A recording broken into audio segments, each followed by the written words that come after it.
पहले ऊंचाई से देखूंगा तभी तो गेंद दिखेगी।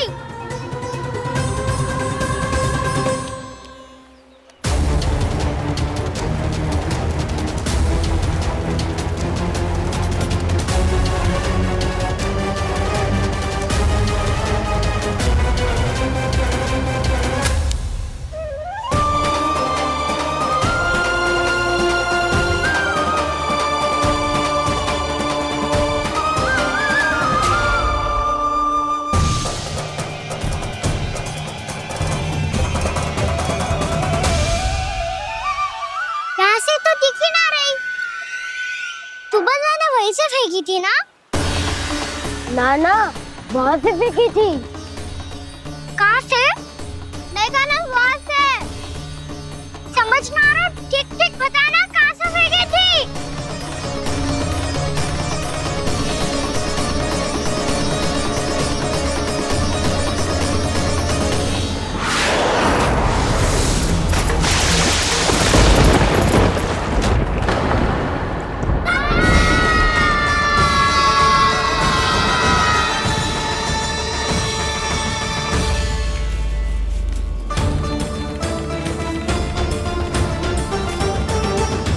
कालिया नाग के क्षेत्र में जाकर कोई भी जीवित वापस ना लौट सको है।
कालिया नाग तो उसे देखते ही निकल जाएगा।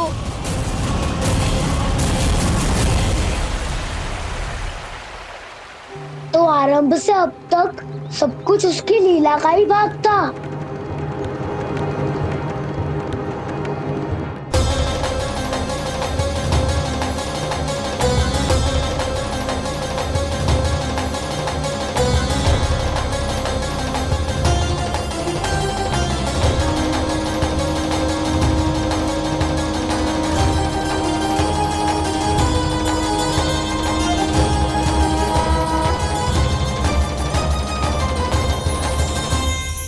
इतना सुंदर रूप, मन मोहने वाली मुस्कान, अद्भुत तेज और भगवान जैसी दिव्यता।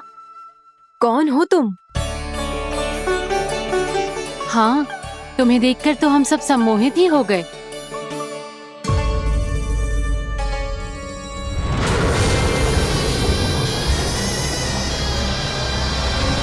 तुम जो भी हो बालक, वापस लौट जाओ। हमारा हृदय तुम्हें ही देखते रहना चाहता है, किंतु यदि हमारे पति जाग गए तो तुम्हें अवश्य हानि पहुंचाएंगे। ये बहुत विषैले है बालक, कालकोट जैसे भयानक। इनके विष से तुम नहीं बच सकोगे।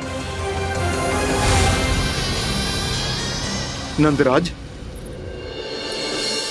कालिया नाग के विष का प्रभाव बढ़ते ही जा रहा है। पहले 8 कोस तक उसके विष का प्रभाव था, अब तो 1 योजन से अधिक क्षेत्र में फैलो है। जल पीने के प्रयास से अनेक पशु मारे गए हैं और नदी के निकट के वृक्ष और वनस्पति सब नष्ट होने लगे।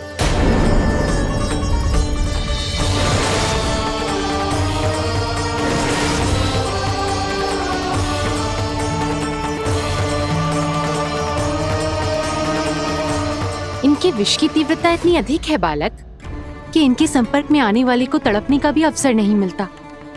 इनके विष की अग्नि क्षण भर से भी कम समय में प्राणवायु को जलाकर राख कर देती है।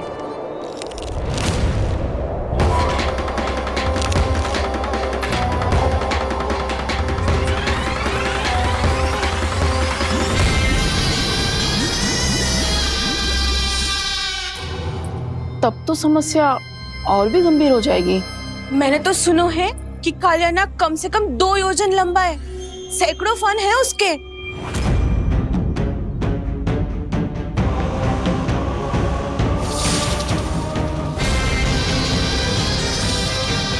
इसका अर्थ तो ये है कि हम दोनों ओर से फंस गए। एक और कंस को 1 कोटि कमल पुष्प देने जो कि कालियानाग के क्षेत्र में पड़ते हैं, और दूसरी ओर उस कालियानाग का विष यमुना जी के क्षेत्र में बढ़ता ही जा रहा।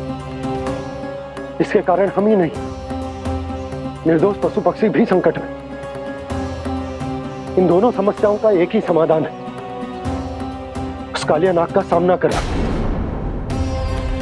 और ये ना समझ आ रहा कि हम ये करेंगे कैसे, क्योंकि ये बात साधारण मनुष्य के बस की ना है। हमारे लिए ये असंभव है।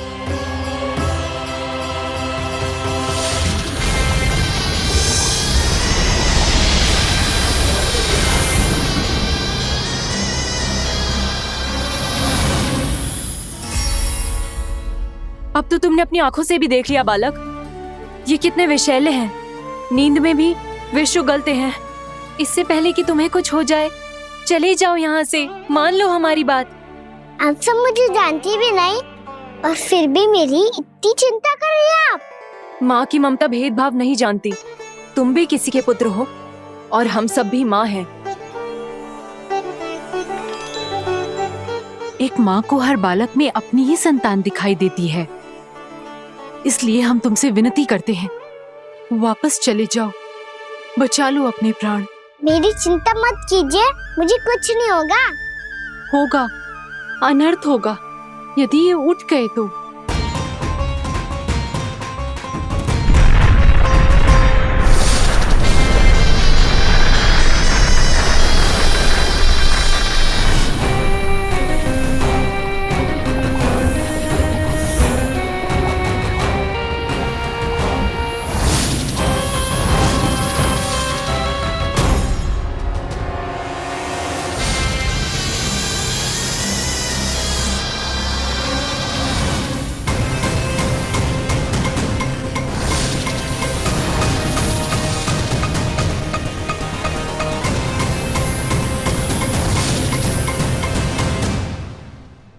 सामने होते हुए भी अपने इश्क को केवल वही देख सकता है जो अपना अभिमान त्याग चुका हो।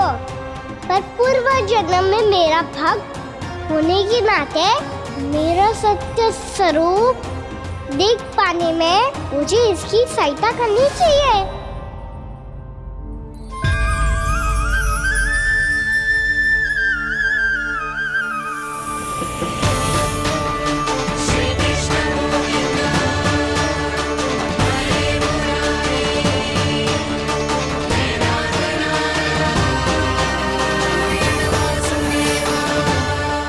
देखो हमारा छोटा सा कान्हा कैसे डट के खड़ा है, इतने विशालकाय, इतने महाभयंकर सबके सामने।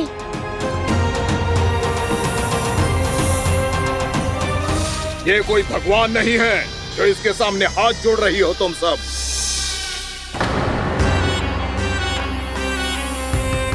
एक सामान्य साधारण बालक है ये, जो ये तक नहीं जानता कि इसके सामने है इसका काल, कालिया।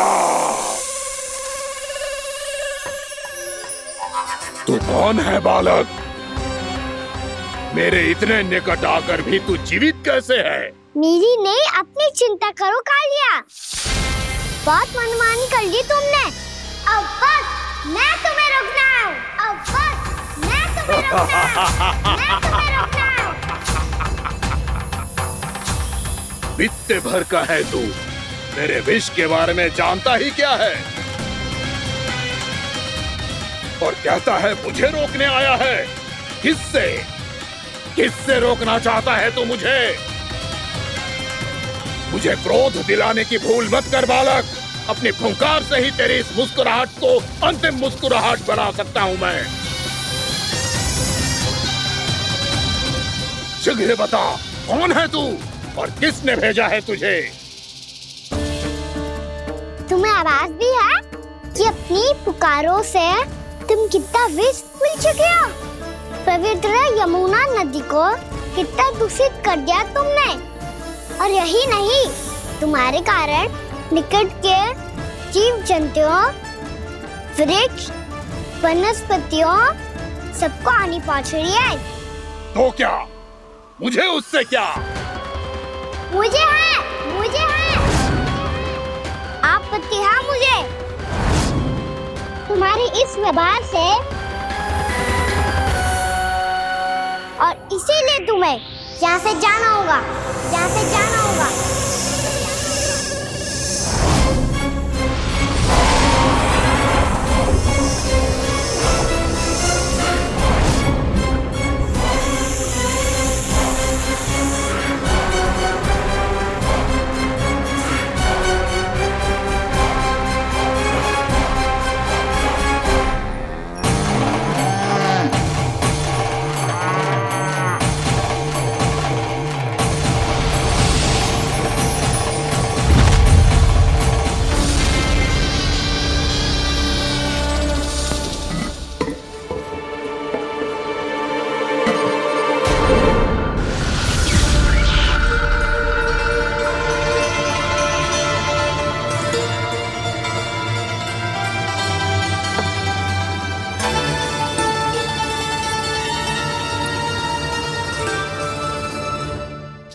मुझे आदेश देने का साहस भी कैसे किया तूने? इस क्षेत्र को मैंने अपना राज्य बनाया है। मेरा परिवार रहता है यहाँ, और तू मुझे यहाँ से जाने के लिए कह रहा है?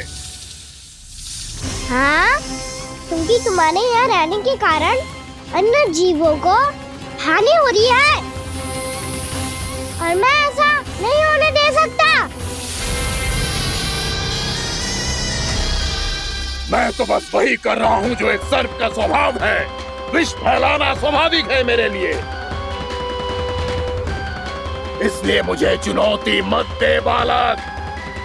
चुनौती तो मैं दे चुका हूँ कालिया। अब तो बस तुम्हें स्वीकार करनी है।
मैं भी चेतावनी दे रहा हूँ, यहाँ से चले जाओ।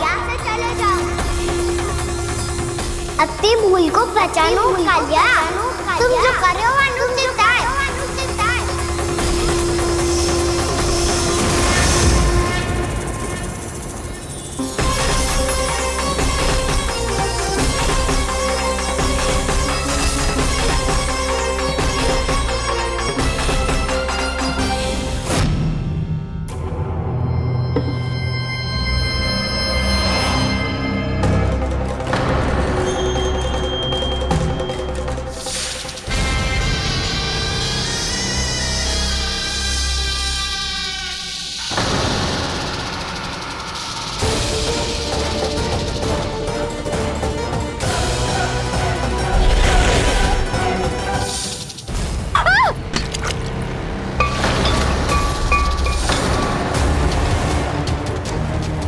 अब मैं आता हूँ। क्या हो गया सुधा? मुझे आवाज हो रहा है जी, कछु ना कछु गड़बड़ है। यशोदा, जो समस्या हमारे सामने है हम सभी उसका समाधान खोजने में जुटे हैं। तो तुम विश्वास करो, मैं कोई ना कोई समाधान अवश्य ढूंढ लूंगा। हम कैसे भी करके वो कमल के पुष्प उस कंस तक पहुंचा देंगे। नाना, समस्या उससे कहीं अधिक है, उससे कहीं अधिक बड़ी, उससे कहीं अधिक भयानक है।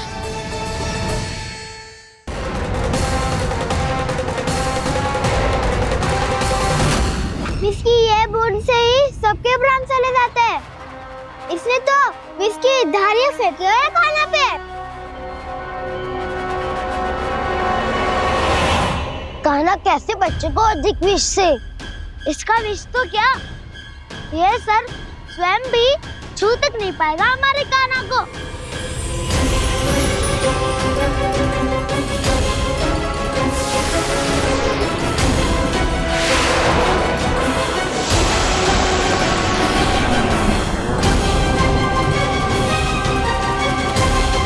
तुम्हारे सखा को, मेरे भाई को कोई हानि नहीं पहुंचा पाएगा। ये कान्हा का सत्य चाहे जो हो बलराम, पर अभी तो जो एक बालक ही है ना। देखो कैसे विष के कारण स्थिर हो गया है।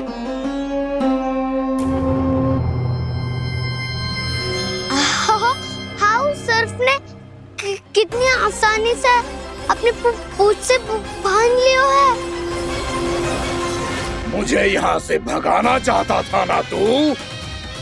अब मैं तुझे दिखाऊंगा अपना सामर्थ्य। ये मूर्ख किसे बांधना चाहता है अपनी पूंछ में? उन्हें जिनका विस्तार सारे ब्रह्मांड में है, या उन्हें जो स्वयं अनंत है? पर देवराज, प्रभु ऐसा करने ही क्यों दे रहे हैं कालिया को? आप सब भूल रहे हैं देवगण। कालिया पूर्व जन्म में प्रभु का बहुत बड़ा भक्त था। उसी भक्ति का फल मिल रहा है अब इसे। वैसे भी भक्तों के मन का भाव सबल हो तो भगवान तो सहज ही बंध जाते हैं।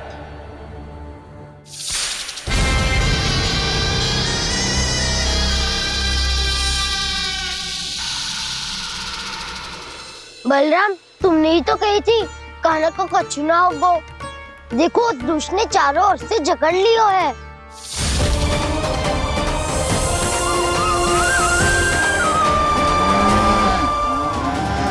ये क्या कह रही हो तुम? सुधा जी, क्या हुआ? घबरा क्यों रही हो आप? सुलक्षणा, मुझे आभास हो रहा है कुछ बहुत बड़ी अनहोनी हो गई है। नंदराज, नंदराज, नंदराज!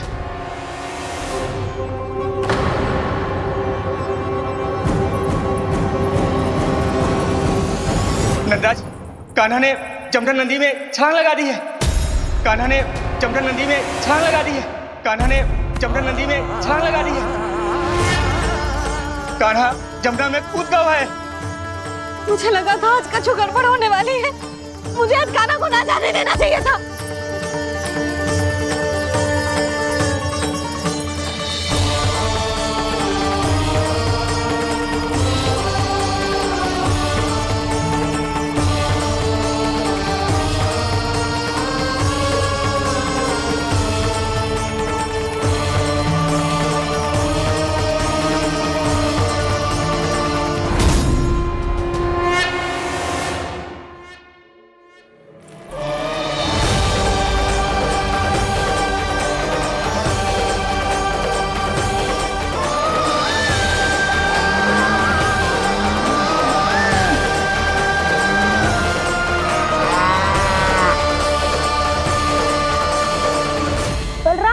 कछु करो ना।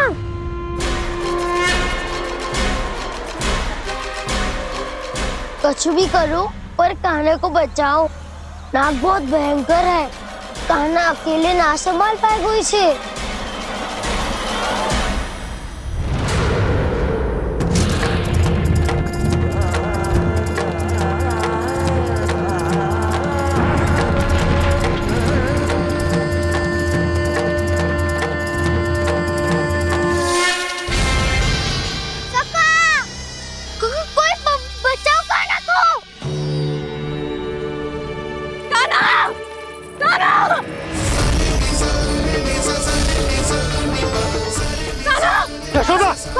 यशोदा रुको।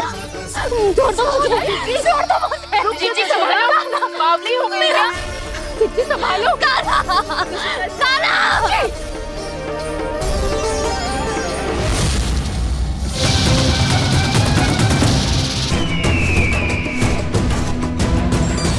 नारायण हरि, नारायण हरि।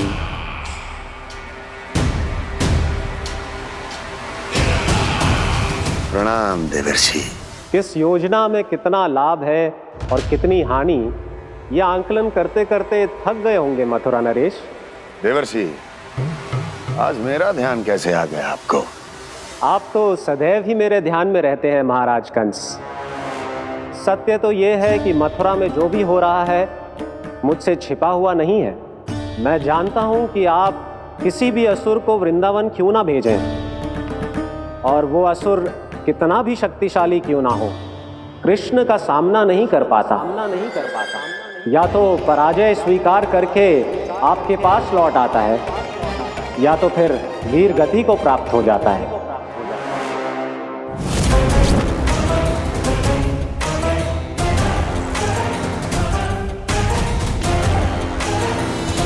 वाह, मुझे मेरी असफलताएं स्मरण कराने आए हैं, मेरे घाव को खुरेदने आए हैं, उन पे नमक छिड़कने आए हैं।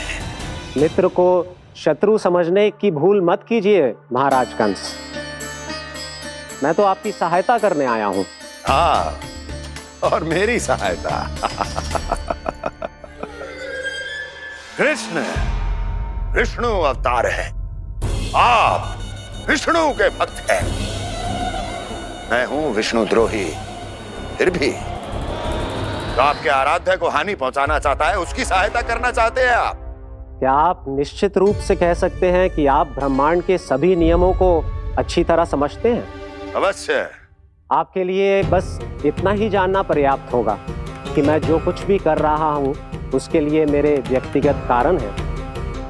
मैं तो बस आपके हित में पिछली बार की तरह एक सुझाव लेके आया था, पर यदि आप मेरा सुझाव सुनना भी नहीं चाहते तो आपकी इच्छा। नारायण हरि, नारायण हरि। कारण चाहे जो हो, इनके पिछले सुझाव के कारण ही आज मेरे शत्रुओं की संख्या कम है। अन्यथा मैं देवकी के अन्य पुत्रों को भी जीवित छोड़ देता, और आज वो सब अपने भाई के साथ मिलकर उसकी शक्ति को अनेक गुना बढ़ा देते। ठहरिए देवऋषि,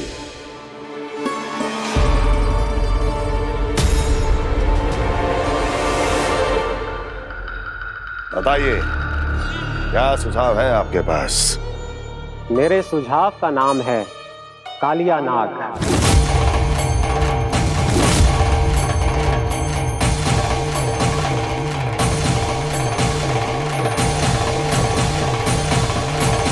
उसके विषय में मैं जानता हूं देवर्षि।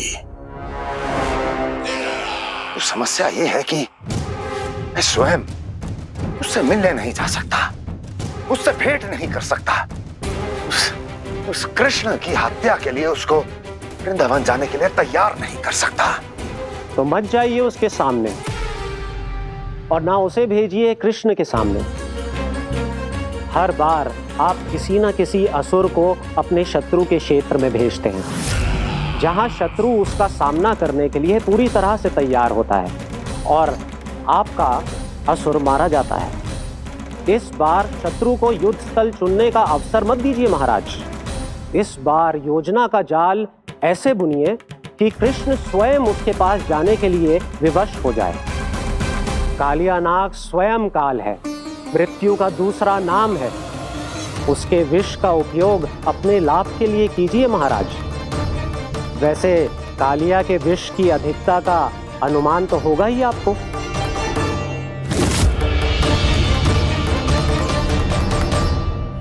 एक बार जो उसके क्षेत्र में पहुंच गया, फिर उसके विष से बचना असंभव है। उचित सुझाव है देवर्षि, उचित सुझाव है। देवर्षि, उस छलिया विष्णु की भक्ति करते करते आप भी उसके रंग ढंग सीख गए हैं। उचित है, उचित है।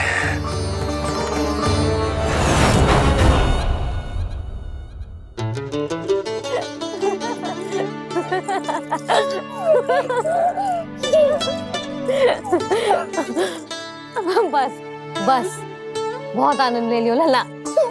बस अब दूध पी ले। ठहर ठहर, गर्म है। जी ले।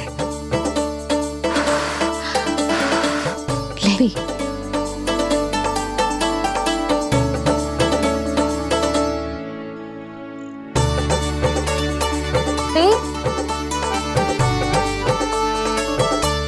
मैं ना होती तो ना जाने क्या हो तो तेरा। अपने आप दूध भी ना पी सकते है, भावला कहीं का। आपकी इस प्रेम के लिए तो मैं धरती पे आया हूँ मैया। मैं भी यही सोच रहा हूँ यशोदा कि तुम ना होती तो मेरा क्या होता। इसी बात पे थोड़ा दूध और कजू खाने को दे दो। अरे मैं तो भूल ही गई। तनिक ठहर जाओ जी, दूध पी लेना तो आपके लिए भी कछु ले आती।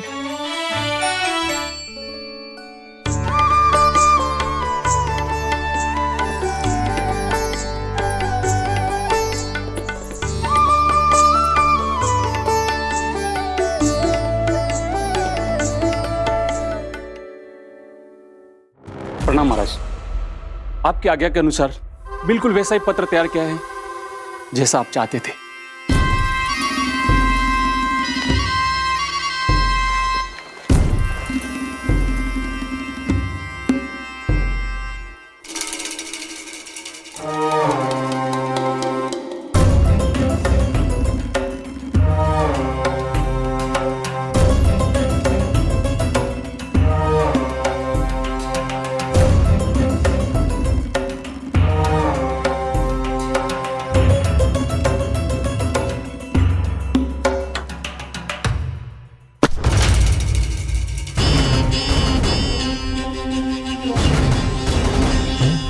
कृष्ण जन्म से लेकर आज तक ये मेरी सबसे महत्वपूर्ण योजना है।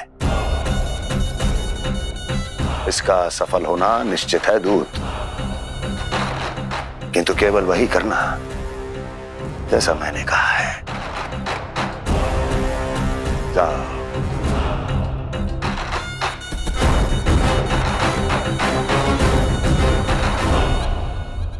कान्हा,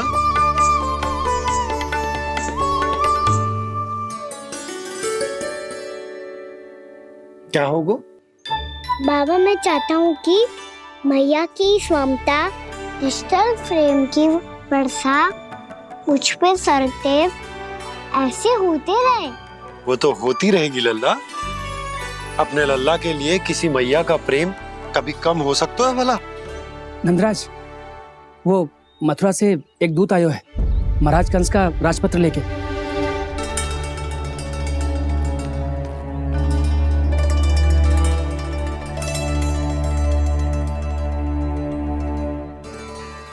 कान्हा, अब क्या करने वाला है? तेरे बाबा कहाँ गए? हाँ? कंस मामा का खेल आरंभ हो गया है, पर मैया वो सब सुनेगी तो व्यर्थ चिंतित हो जाएगी। बस थोड़ा बाहर गया मैया, कछु खा लिए से। बाहर इस समय? मैया क्या होगा? मैया देखो ना, पीठ पे कुछ हो रहा है। मेरा हाथ ना पकड़ो, आप करो ना। दिखा। यहाँ? क्षमा करना मैया, पर अभी बाबा को ही संभालने दो ये सब। कहिए, क्या संदेश लाए हैं आप? नहीं नंदराज नहीं। महाराज कंस का आदेश है कि ये संदेश सभी गांव वालों के साथ ही पढ़ा जाए। ठीक है, मैं गांव वालों के सामने पढ़ दूंगा, पर मुझे तो दीजिए पढ़ने के लिए। महाराज की आज्ञा का पालन करना आपके लिए भी आवश्यक है नंदराज। सभी गांव वासियों की सभा बुलाइए। बंसी, सभी गांव वालों की सभा बुलाओ। राजपत्र में ऐसा क्या संदेश भेजो है कंस ने? अब मेरे पत्र को पढ़कर सब भौचक के रह जाएंगे। और वो कृष्ण, उस कृष्ण के पांव के नीचे से तो भूमि खिसक जाएगी, आकाश फट पड़ेगा, बिजलियां गिर जाएंगी। प्राप्ति, ओ प्राप्ति, कंस का पुत्र स्वयं को बहुत अधिक शक्तिशाली समझता है ना वो। अब देखता हूं कैसे वो इस महासंकट का सामना करता है। वो कृष्ण, वो अपनी मृत्यु स्वयं चुनेगा या मृत्यु की वेदी पर चढ़ा देगा प्रिय वृंदावन वासियों को।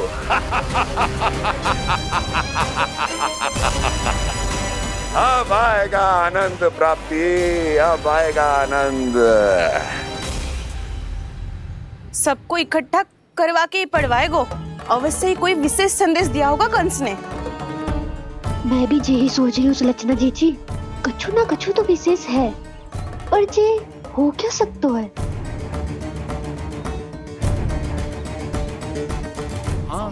बात तो सही है।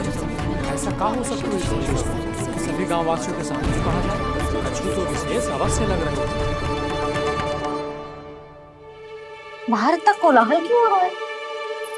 मैया, मैया, अब क्या होगा? मैया देखो ना, सर पे कछु हो रहा है। लल्ला, नारायण ने तुझे हाथ दिए हैं ना? पीठ की बात अन्य थी, अपने सिर की सेवा स्वयं कर। सर पे तो हाथ पहुंच रहा है ना?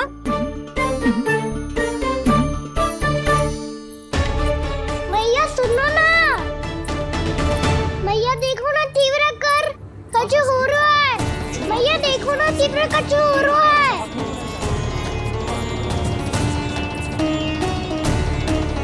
सब लोग आ चुके हैं, अपना संदेश सुनाइए आप। गोपराज नंद और सभी वृंदावन वासियों को सूचित किया जाता है कि मथुरा अधिपति और आप सभी के महाराज कंस ने कल सुबह भव्य पूजा का आयोजन किया है। इसके लिए राज्य को वृंदावन के क्षेत्र के निकट यमुना नदी के मध्य में खिलने वाले 1 कोटि कमल के पुष्पों की आवश्यकता है। इसीलिए आप सभी को यह आदेश दिया जाता है कि ये सभी कमल के पुष्प प्रथम पहर से पहले राजसभा में पहुंचा दिए जाए। सारे वो भी प्रथम पहर से पहले कैसे हो सकते हैं? यदि आप ऐसा करने में असफल रहे तो इसे राज आज्ञा का उल्लंघन माना जाएगा और राजद्रोह के आरोप में आप सभी को कड़े से कड़ा दंड दिया जाएगा। स्मरण रहे, यदि कल की पूजा में इन 1 कोटि कमल के पुष्पों का ना पहुंचने के कारण कोई व्यवधान आया तो समस्त वृंदावन वासियों को दोषी माना जाएगा और पूरे गांव को निवासियों सहित धूल में मिला दिया जाएगा। कल प्रथम पहर तक का ही समय है आप सबके पास।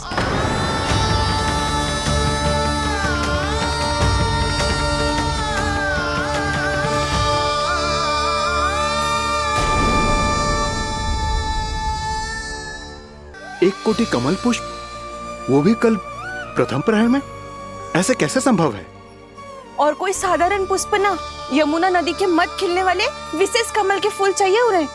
लेकिन यमुना नदी में तो कालिया नाग ने विष घोल के रखा है, तो फिर कैसे हो पाएगा? जी संभव है। हमारी मृत्यु का संदेश भेजा राजा कंस ने। सदैव की भांति इस समस्या पर भी गांव के बड़े ही विचार करेंगे।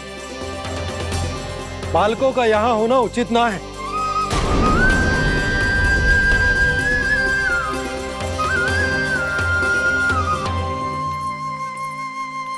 लल्ला, ले गेंद ले, जा अपने सखाओं के साथ खेल। सुबह उज्जवल, मधुमंगल वसंता, देखो मैया ने क्या दिया है। चलो खेले, बहुत आनंद आएगा आज।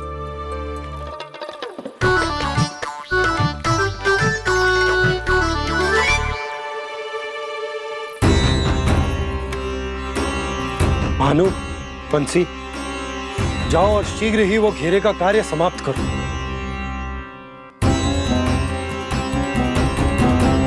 पर कछु ना कछु तो करना पड़ेगा ना। पर हम कर ही क्या सकते हैं? पुष्प लाने को और कोई उपाय है भी तो ना। मैं चला जाऊंगा जमुना जी में। वैसे भी मेरे जीवन के कितने दिन शेष बचे हैं।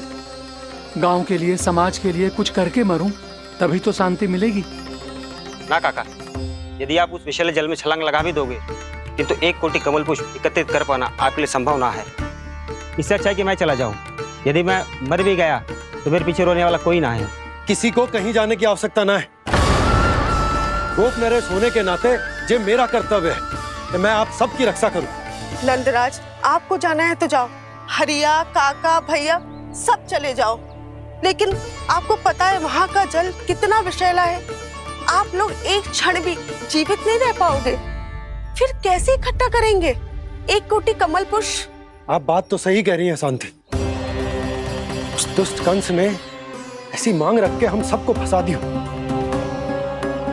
हम में से कोई भी क्यों ना चला जाए और इस संकट का समाधान ना निकले को। कान्हा, बताना कौन सा खेल खेलें?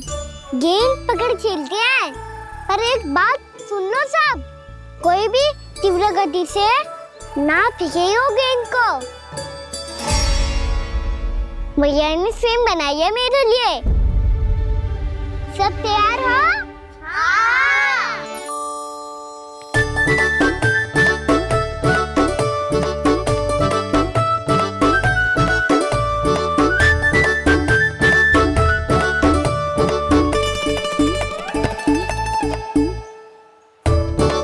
मुझे दो।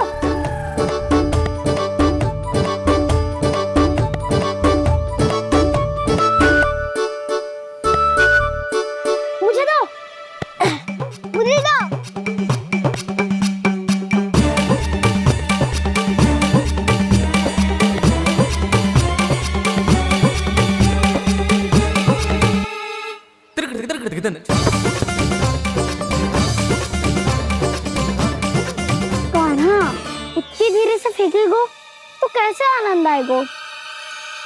थोड़ा बल लगा के फेंक। हाँ कान्हा, हम अभी बड़े हो गए हैं, तू अब भी छोटे बालकों की तरह फेंक रहे हो है।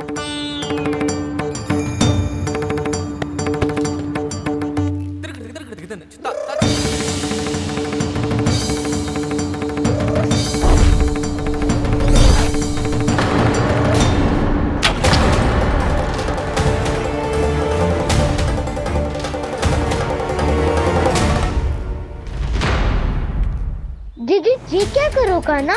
गेंद तो डूब गई।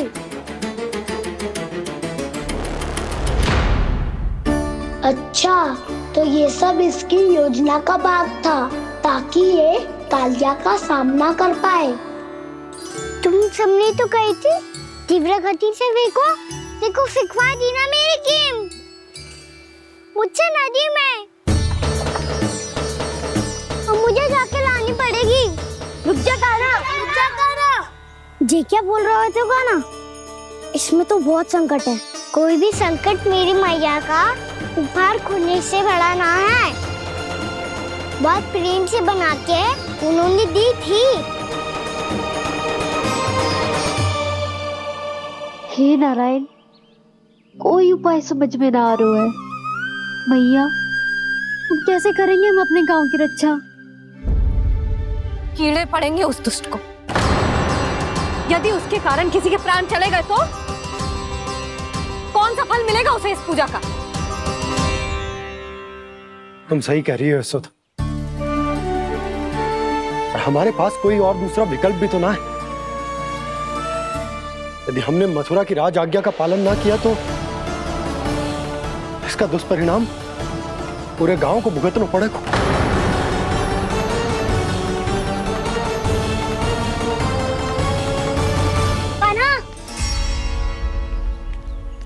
तुम्हें पता है कि तू भगवान है, दिव्य है, बहुत शक्ति है तुझमें। पर फिर भी हम तुझे विषैले जल में ना जाने दे सकते। कुछ होगा तो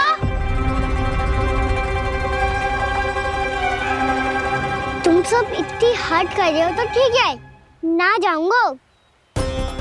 गेंद कहाँ गिरी है, कितनी दूर गई है, ये तो देख लूं, ताकि उसे बाहर निकालने का कोई उपाय ढूंढता हूँ।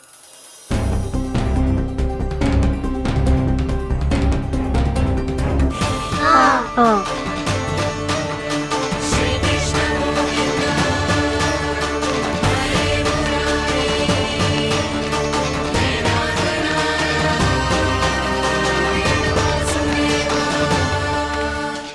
कान्हा की ये लीला तो समझ ही नहीं आ रही। पहले इसने देवश्री नारद को मथुरा जाकर कंस को भड़काने के लिए कहा, फिर स्वयं ही दुखी भी हो गया कि अब इसका रहस्य सबके सामने खुल जाएगा। और अभी स्वयं ही तो इसने कहा था कि गेंद बहुत महत्वपूर्ण है, फिर स्वयं ही उसे नदी के विषैले जल में फेंक दिया।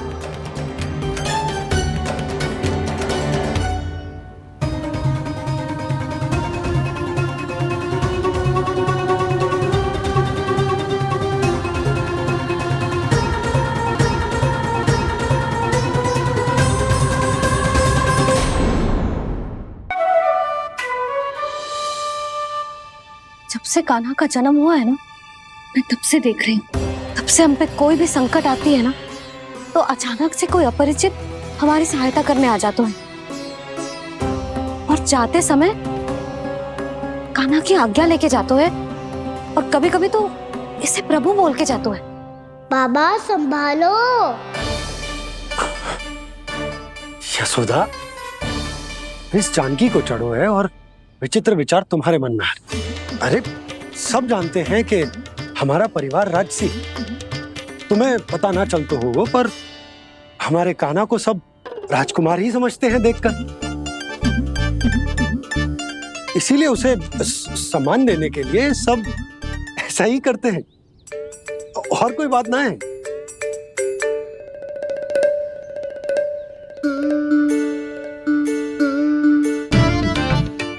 अब जे मेरे लल्ला को ऐसे क्यों घूर रहे हैं? बुरी दृष्टि लगाएंगे क्या? वैद्यराज जी, आपके सहायक तो गए, अब आप यहाँ क्यों? वो क्या है ना, मैं अपने रोगी का निरीक्षण करके पूरी तरह से संतुष्ट होकर ही जाता हूँ।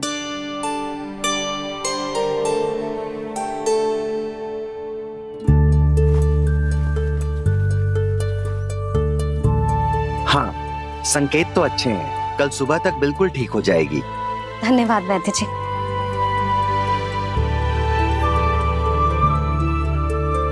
बस तो फिर हम कल पकड़न पकड़ाई खेलेंगे जानकी।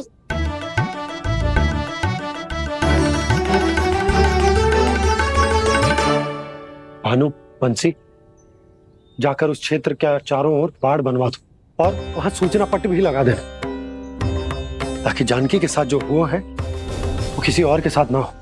शीघ्र जाओ। जी ठीक है।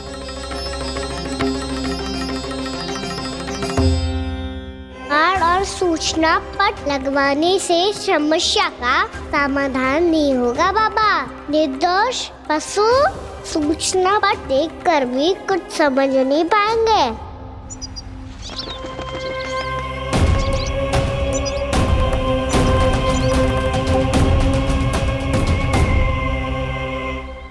तो तुम्हारे कहने का अर्थ यह है कि व्योमासुर मारा जा चुका है और वो बालक अब भी जीवित है। हाँ महाराज, मैंने गोप बालकों को कहते सुना था कि कृष्ण ने छलिया को मोक्ष दे दिया है, पर वृंदावन सुरक्षित नहीं है महाराज। वो एक बहुत बड़ी समस्या से जूझ रहे हैं। कैसी समस्या? गांव के निकट क्षेत्र में किसी विषैले सर्प का निवास है। उसके विष का प्रभाव इतना भयानक है महाराज, जैसे विष ना हो, स्वयं हलाहल हो। मेरी कोई भी औषधि रोगी का उपचार नहीं कर पा रही थी।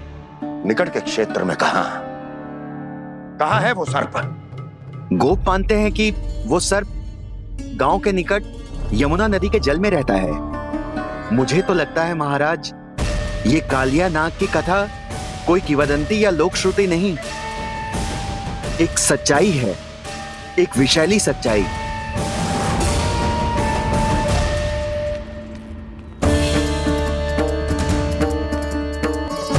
कालिया का सामना करने का समय आ गया है, पर उससे पहले मुझे बुलाना होगा उन्हें।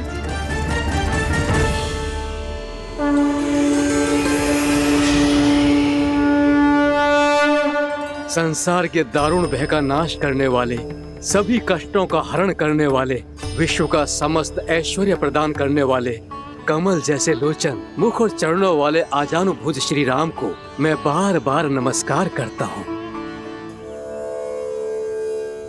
आपदामपहर्तारं दातारं सर्व संपदाम लोकाभिरामं श्री रामम भूयो भूयो नमाम्यहम्। काकभुसुंडी काकभुसुंडी काकभुसुंडी। प्रभु क्षमा करें, मुझे जाना होगा।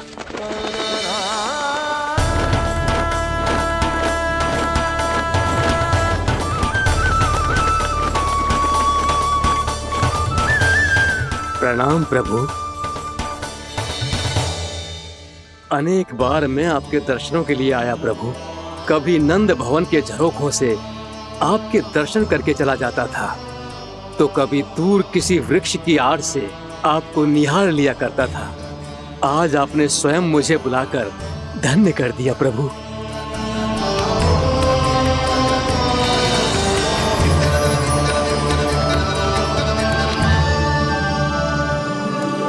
मैंने आपको यहाँ एक विशेष कारण से बुलाया है। आपके श्राप से इस कालिया नाग को मुक्त करने का समय आ गया है। ये तो बहुत ही उत्तम समाचार है प्रभु। इतने वर्ष बीत गए, मुझे आज भी स्मरण है वो दिन जब मैंने उन्हें श्राप दिया था। अपने क्रोध पर नियंत्रण खोकर बहुत बड़ी भूल कर दी थी मैंने प्रभु।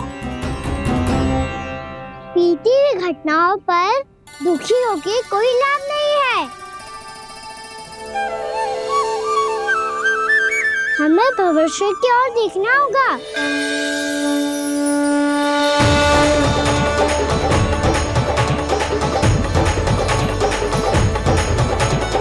आदेश कीजिए प्रभु, क्या आज्ञा है आपकी?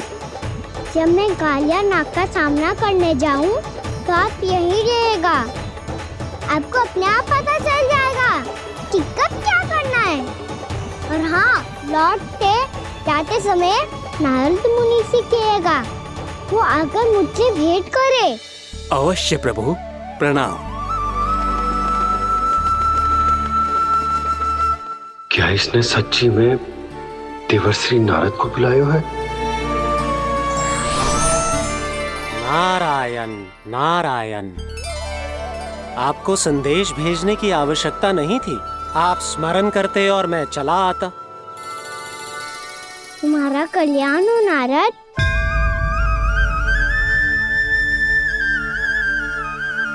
मैंने तुम्हें एक विशेष कार्य के लिए बुलाया है।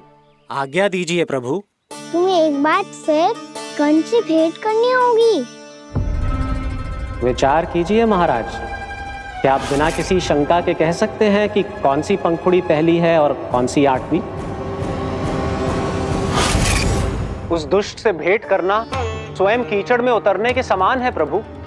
कमल पुष्प प्राप्त करना हो तो कीचड़ में उतरना पड़ता है नारद। आपका आदेश तो मैं स्वप्न में भी नहीं टाल सकता प्रभु। कंस कालिया नाग के बारे में जान गया है, पर वो उसका सामना करने का साहस नहीं कर पाएगा। मैं आतुर हूँ प्राप्ति, मूर्ख नहीं। मेरी बुद्धि फिर नहीं गई है। मैं स्वयं उस कालिया जैसे महाविषैले सर्प के सामने खड़ा हो जाऊं और अपने ही काल को आमंत्रित कर लूं। तो फिर अपने लाभ के लिए उसका प्रयोग करने का कोई और उपाय सोचिए स्वामी। कुछ ऐसा कीजिए कि यमुना नदी का पूरा जल विषैला हो जाए और वृंदावन वासी उसका उपयोग करे, और आपका काल कहलाने वाला वो बालक स्वयं काल के गाल में चला जाए। उत्तम उत्तम सुझाव है प्राप्ति। अब मुझे उस कालिया तक पहुंचने का मार्ग ढूंढना होगा। उसको विवश करने का कोई उपाय ढूंढना होगा, क्योंकि व्यक्तिगत रूप से उससे भेंट करना असंभव है। असंभव। आप सही कह रहे हैं प्रभु। कंस में उतना सामर्थ्य नहीं कि वो कालिया नाग का सामना स्वयं कर सके। वैसे तो कालिया गरुड़ देव का भी सम्मान नहीं करता, तो फिर वो कंस का सम्मान क्यों करेगा भला? नहीं करेगा, पर कंस तुम्हारा सम्मान अवश्य करेगा। नारद तुम्हारी बातें भी सुनेगा और मानेगा भी। ये मेरी योजना का बहुत ही महत्वपूर्ण भाग है। तुम कंस के पास जाओ और कहो कि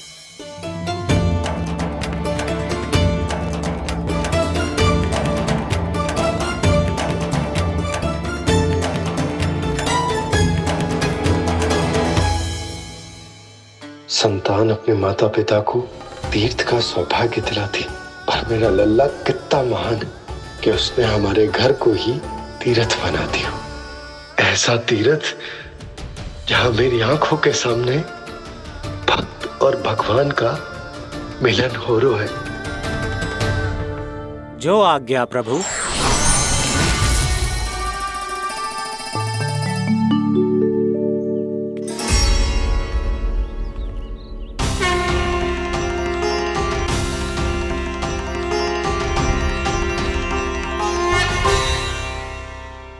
बाबा कान्हा, ये सब क्या चल रहा है? पहले काग भुसुंडी जी और फिर जे नारद जी। क्या योजना बना रहे हो तुम? कान्हा बताना लल्ला, क्या सोच रहे तू? कान्हा देख, अगर तुझे अपने बाबा को ना बताना हो ना, अपने भक्त को बता दे। क्या सोच रहे हो लल्ला? क्या करने वाले हो आप?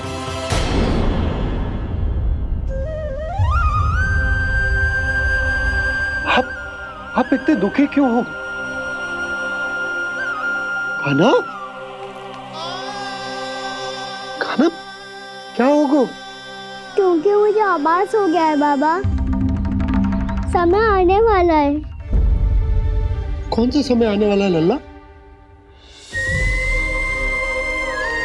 शीघ्र ही सब कुछ बदलने वाला है।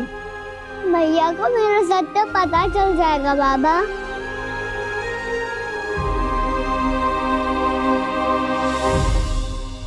पर लल्ला, इसका काग भुसुंडी और कालिया नाग से क्या संबंध है?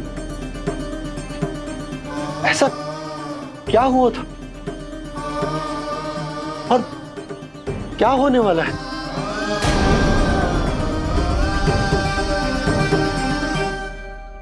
जो होने वाला है बाबा, उसका संबंध उससे है जो सैकड़ों वर्ष पहले हुआ था। महर्षि भृगु के एक वंशज थे, वेद शिरा मुनि, जो विंध्याचल की पहाड़ियों में साधना कर रहे थे। तभी वहाँ अश्वशिरा नाम के एक दूसरे मुनि आमंत्रण के बिना ही आ गए। कितना सुंदर और शांतिपूर्ण आश्रम है। यहाँ प्रभु की साधना करने में बहुत आनंद आएगा। शीघ्र ही अश्वशिरा मुनि उपस्थिति के कारण होने वाले व्यवधान से बाध्य होकर वेद शिरा मुनि ने अपनी आंखें खोली। कौन हो तुम और यहाँ क्या कर रहे हो? आपके आश्रम में बहुत शांति है मुनिवर। साधना करने के लिए बहुत ही उत्तम स्थान है ये।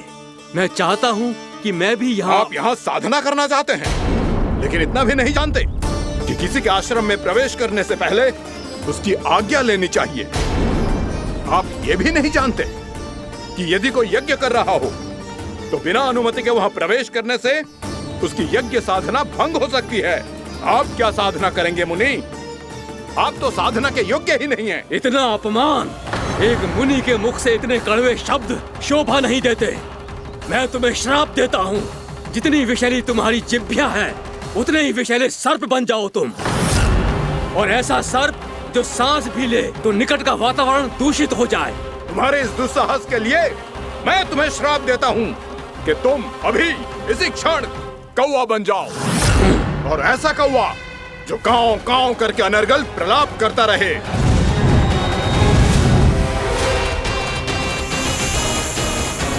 ये मैंने क्या किया? ये मैंने क्या किया?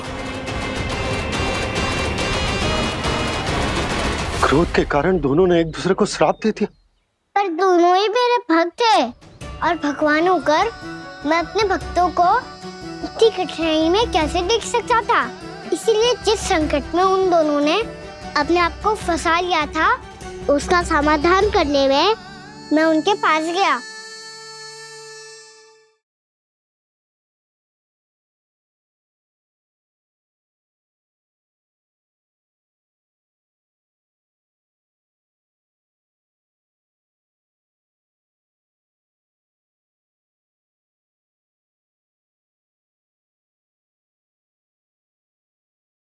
तंग करे मैया को खिजाए, खेले रूठे मनाए।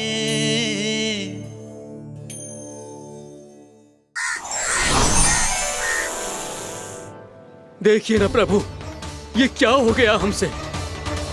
हमारी रक्षा कीजिए प्रभु, मार्ग दिखाइए हमें। क्रोध पर नियंत्रण ना होने के कारण आप दोनों ने एक दूसरे को बहुत ही भीषण संकट में डाल दिया है। आप दोनों ही तपस्वी, तप के बल से दिए गए आपके श्राप को लौटाना भी संभव नहीं है। प्रभु कोई तो उपाय होगा, हम आपके शरण में हैं प्रभु।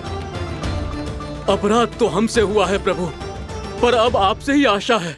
कुछ ऐसा कीजिए भक्त वत्सल, जिससे हम दोनों के श्राप का प्रभाव कुछ कम हो जाए। आप दोनों ही मेरे भक्त हैं, इसलिए आपकी पीड़ा का निवारण करने का एक उपाय है मेरे पास। वेद शिरामुनि, जब आप कालिया नाग बनेंगे तो आपको मेरे चरणों को अपने शीश पर धारण करने का सौभाग्य मिलेगा। और अश्र शिरामुनि, आप काग योनि होने के बाद भी आप श्रेष्ठतम ज्ञान और सर्वाधिक यौगिक सिद्धियों के स्वामी होंगे और प्रवचन दिया करेंगे। इसके बाद अश्वशिरा मुनि काक भुसुंडी बन गए, जिन्होंने आगे चलकर सेम गरुड़ देव को रामायण सुनाई। और मुनि वेदशिरा, महर्षि कश्यप और देवी कत्रियों के पुत्र कालिया नाग बनकर जल में। और अब वही कालिया नाग जमुना जी में, जिनके कारण जानकी के प्राण लगभग चले ही गए थे। अब कालिया नाग को उचित स्थान पर भेजने का समय आ गया है बाबा। पर ये तो अच्छी बात है कान, वेदशिरा मुनि को दिया हुआ तुम्हारा वचन भी पूरा हो जाएगा, जमुना जी की शुद्धि भी हो जाएगी। इस सब के बाद भी तुम दुखी क्यों हो? क्योंकि इसके बाद मैया के सामने मेरा रहस्य खुल जाएगा बाबा। उन्हें पता चल जाएगा कि उनका बालक कोई साधारण बालक ना है। भविष्य में जो होने वाला है उसे सबके सामने घटने से रोकना मेरे लिए भी संभव ना होगा। मैया को सब पता चल जाएगा। क्या पता चल जाएगा रे मुझे?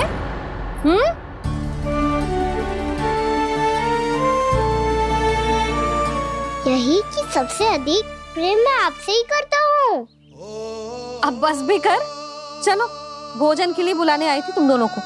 भूखा थोड़े ना रहने दूंगी अपने लल्ला को, मेरा लल्ला दुर्बल हो जाएगा ना। आप खिलाओगे तो ही खाऊंगा। हाँ ठीक है, मैं ही खिलाऊंगी। अब चल, आओ जी चल।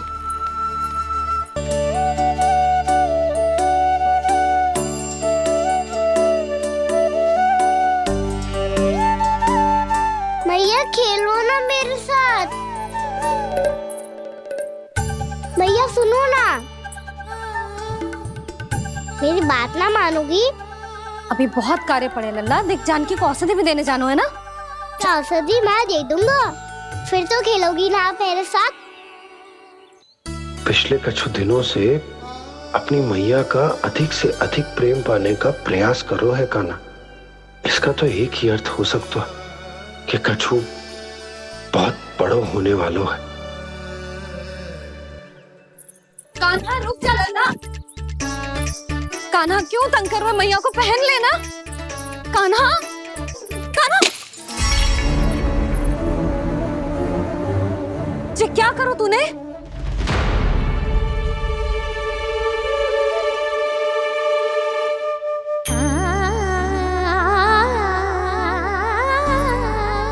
अच्छा ठीक है, अब मुंह लटकाने की आवश्यकता ना है।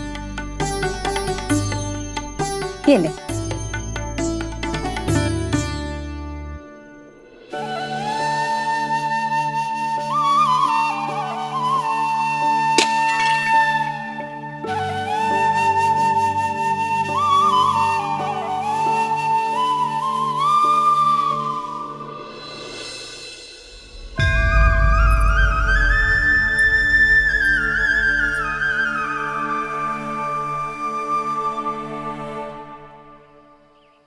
तंग करे मैया को खिजाए, खेले रूठे मनाए,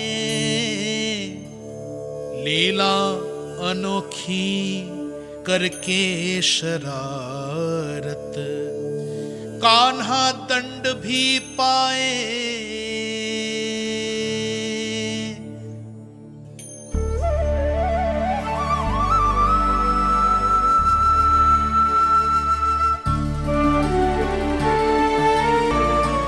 रूठना मनाना, खेलना खिलाना, पहले शरारत करके क्रोध दिलाना और फिर क्षमा मांग लेना, ये सब जानबूझकर कर रहे है कन, जैसे जीवन भर के लिए अपनी मैया की ममता को अपने हृदय में समेट कर रखना चाहते हो। कैसे कैसे करूं उस कालिया से मित्रता, कैसे करूं उसका उपयोग?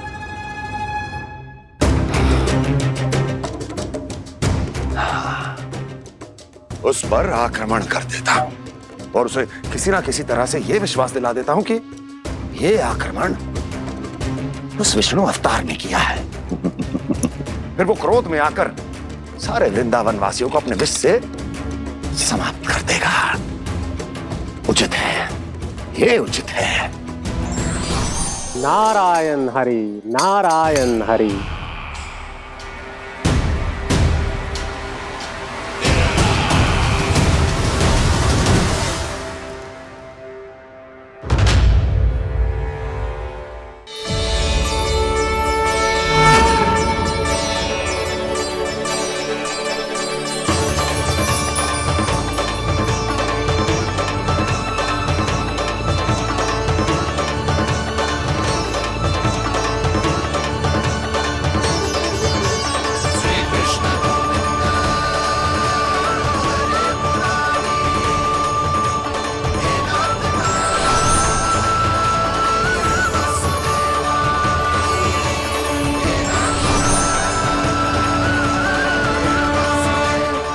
वरन आया हुआ मसूर।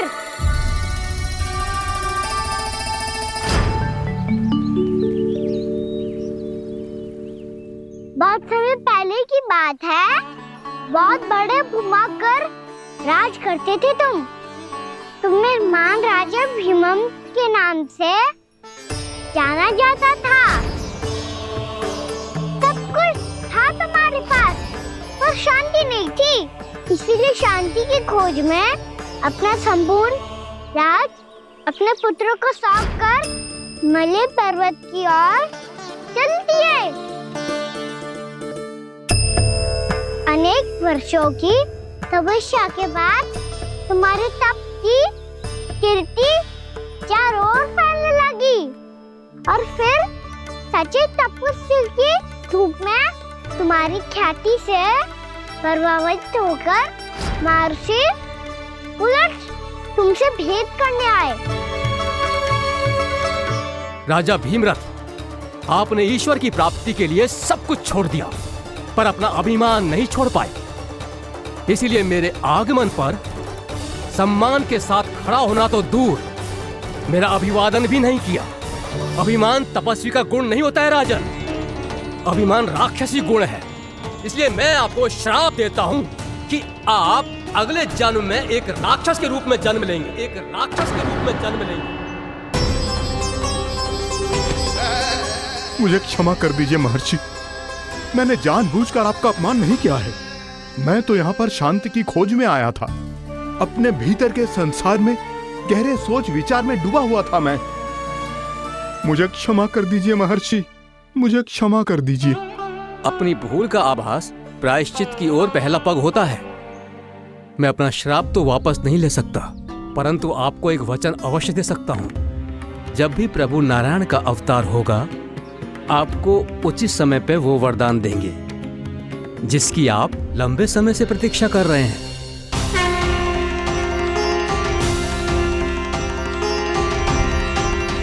प्रभु, आपने मेरी आंखें खोल दी। अब मुझे पता चल गया है कि आप कौन हैं और मैं कौन हूं। इसलिए आप मुझ पर कृपा करके अपने चरणों में स्थान दे दीजिए। मुझे वो शांति प्रदान कीजिए जिसकी खोज में मैं वर्षों से भटक रहा हूँ। शांति तो मोक्ष में ही है, इसीलिए मैं तुम्हें मोक्ष का वरदान देता हूँ।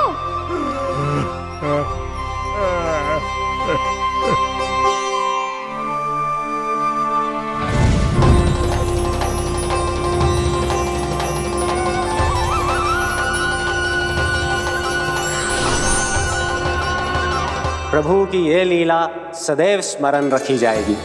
इस स्थान को इनका आशीर्वाद मिलेगा और इस कंदरा को व्योमासुर की कंदरा के रूप में पहचाना जाएगा। भविष्य में अनेक ऋषि मुनियों की शरण स्थली बनेगी ये कंदरा। दीदी, ये कोई साधारण बालक ना है। ऐसा चमत्कार कोई साधारण बालक थोड़ी ना कर सकते हो। तुम सत्य कह रहे थे बलराम, गाना सच्चे में भगवान ही है, तभी तो सब देवता इसे बसाने और इसकी ओर से युद्ध करने आते हैं। तुम सब ऐसे आंखें फाड़ के क्यों देख रहे हो मुझे?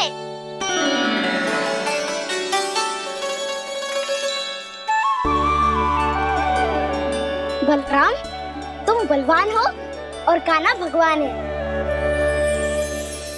दूर दूर तक कोई दिखाई न दे रहा है। ना जाने किस हाल में होंगे बालक। कहीं हम ही तो मार्ग ना भटक गए शीघ्रता के चक्कर में। अब तो एक पग भी ना चलो जा रहे हो। जल, किसी के पास जल है क्या? कंठ तो मेरा भी सूख रहा है मौसी। भाभी, निकट ही जमुना जी है, कहूँ तो वहाँ से जल ले आओ। मैं भी जा रही हूँ भाभी, एक से भले दो। हाँ चल, शीघ्रता से आओ। हाँ।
जानकी, जानकी,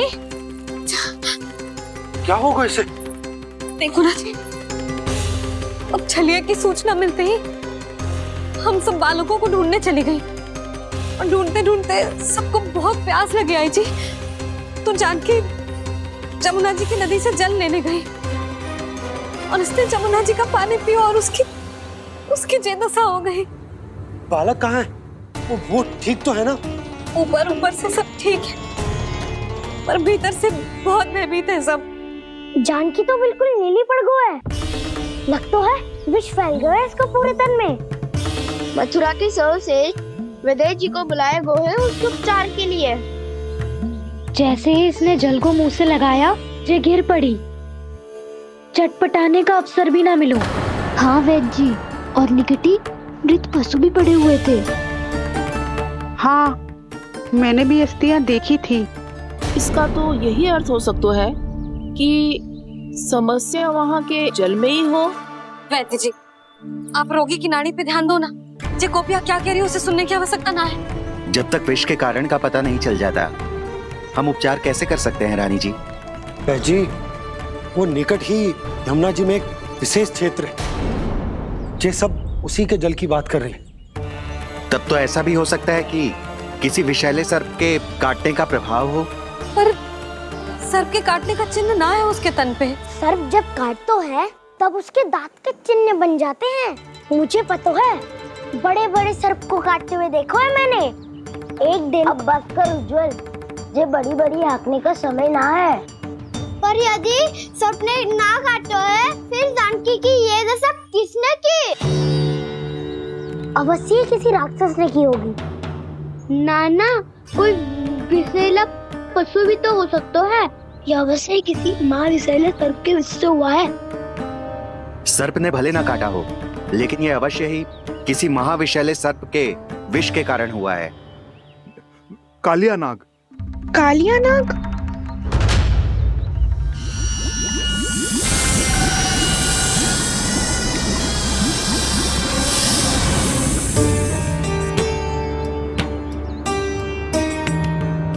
संकेतों से तो ऐसा लगता है कि जानकी ने कालिया नाग के क्षेत्र के विशाल जल पी लियो है।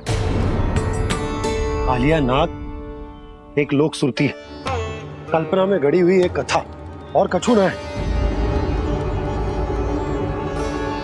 हमें जाके पता लगाना पड़ेगा।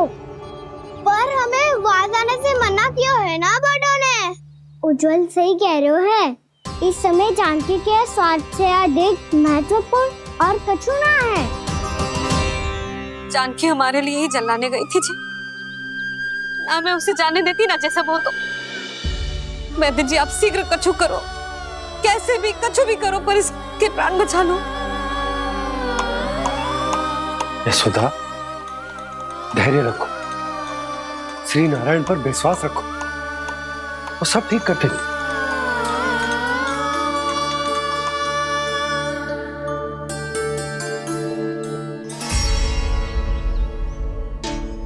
विष की काट की मेरे पास जितनी जड़ी बूटी थी, मैंने सब अर्क बना के पिला दी, पर इसकी दशा में अभी तक कोई सुधार नहीं दिख रहा है।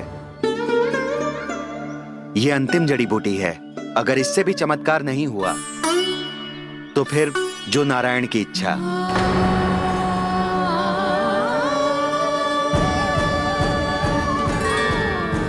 पर कोई तो उपाय होगा जानकी को बचाने का।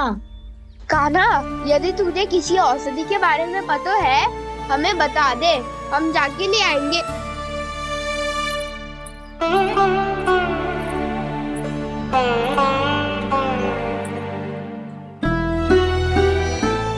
हे नारायण, हे प्रभु, मेरी जानकी के प्राण बचा ले प्रभु। या तो मैं अपने आप को कभी क्षमा न कर पाऊंगी। ये सारी मेरे ही कारण बनाई थी। उसकी रक्षा करो प्रभु, मेरी पुकार सुनो। कान्हा, तूने हमें वत्सासुर से बचाया था ना? और बकासुर से भी तो। और छन्ने से भी तो तूने ही बचाया था ना हमें? क्या ऐसा कोई उपाय ना है जानकी को बचाने का? धन्वंतरी,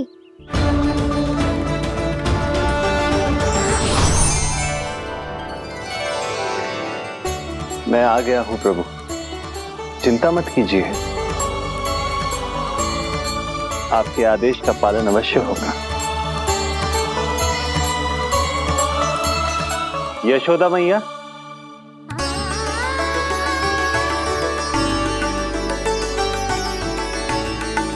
मैया, आपको कोई पुकार रहा है।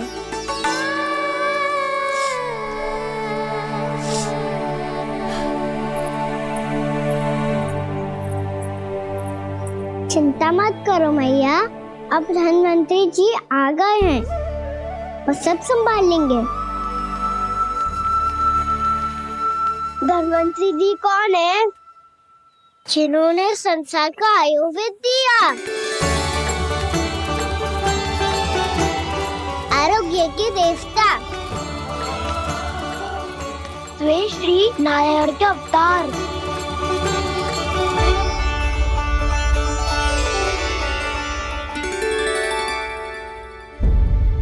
मुझे पता चला है कि आपको वेद की आवश्यकता है। हाँ हाँ, भीतर आइए। आइए आइए बैठे जी। जी रहे। मथुरा का सर्वश्रेष्ठ वैद्य अर्थात मैं यहाँ आ चुका हूँ और रोगी को जितनी औषधि की आवश्यकता थी सब दे चुका हूँ। निश्चित रूप से आपने विष की काट के लिए बहुत ही उत्तम अर्क तैयार किया है, इसीलिए किसी और वैद्य की आवश्यकता नहीं है। किंतु आप अकेले कितना कुछ करेंगे वैद्यराज? मुझे अपना सहायक ही बना लीजिए। पर जो करना था मैं पहले ही कर चुका हूँ। हाँ, वो तो आप कर चुके हैं। बस रोगी के तन से विष निकालना शेष है ना वैद्यराज? हाँ हाँ, बस वही शेष है। इनके रक्त को विष रहित करने में मैं आपकी सहायता करूंगा।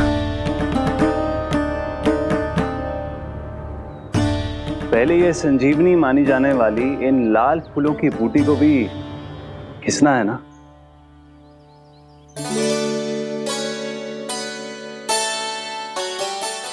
हाँ हाँ, तुम सही कह रहे हो। इसे अच्छे से घिसो।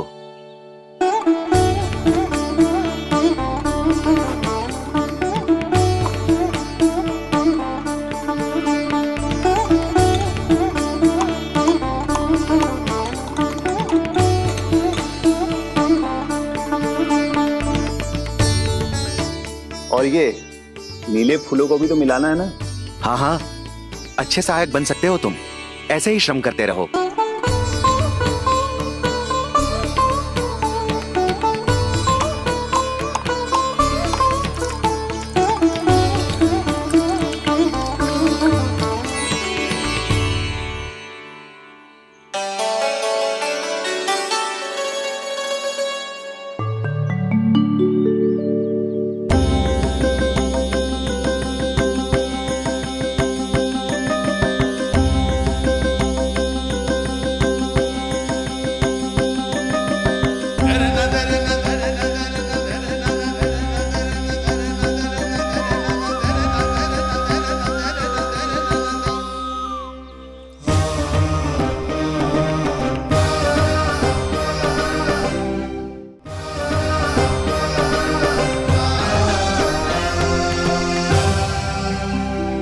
जानकी स्वस्थ हो जाएगी ना धन्वंतरी जी? धन्वंतरी? प्रभु, अब मैं क्या करूं? आपने तो स्वयं ही मेरी पहचान उजागर कर दी। जी क्या करो कान्हा? आप सब ऐसे क्यों देख रहे हो? भैया कहती है ना, सभी वैद्य धन्वंतरी जी का ही रूप होते हैं। वाह कृष्णा, चतुर तो हो तुम। वैसे वास्तविक धन्वंतरी मैं हूँ। मेरा अर्थ है वास्तविक वैद्य मैं हूँ। ये तो मेरा सहायक है। मुझे पूरा विश्वास है बिल्कुल ठीक हो जाएगी। वैसे ही थोड़े ना मुझे मथुरा का सर्वश्रेष्ठ वैद्य कहते हैं लोग।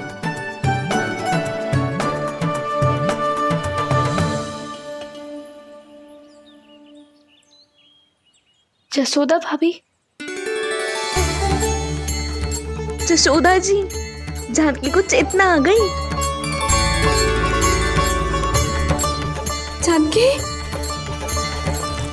जानकी, जानकी, तू ठीक है ना? क्षमा करना भाभी, मैं आपके लिए जल ना ला पाई। बस बहुत भूख लगी है। मैं अभी कछु लाती हूँ। जानकी माखन खाओगी?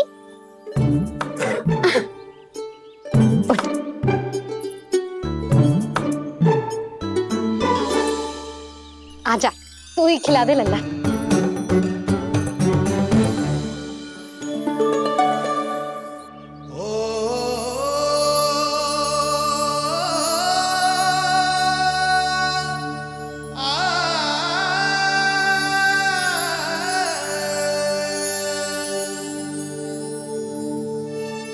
तुम सब मेरे लल्ला को माखन चोर कहती हो ना, आज देखो अपना ही माखन जानकी को खिला रहे हो है।